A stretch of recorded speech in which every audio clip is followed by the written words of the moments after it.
Hi అండి. ఈరోజైతే నేను ఒక ఇంపార్టెంట్ విషయంతో వచ్చేసాను. ముందైతే మనందరూ కూడా చాలా మంచి గుడ్ న్యూస్ అని చెప్పొచ్చు. ఎందుకంటే యునెస్కో వాళ్ళు మన భారతదేశం యొక్క 15 రకాల పండుగల్ని అంతర్జాతీయంగా గుర్తించారు. వాటిల్లో మొదటిది మన దీపావళి పండుగ.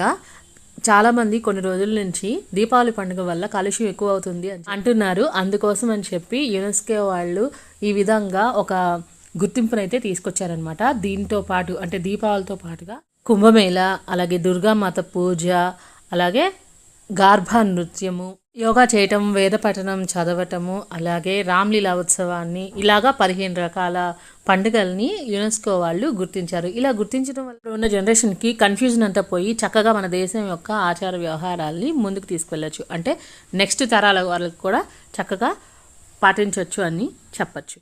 అలాగే వీటి వల్ల ప్రకృతికి ఎటువంటి నష్టము లేదు, మనం హ్యాపీగా ఉండొచ్చు అని అందరికీ తెలుస్తుంది.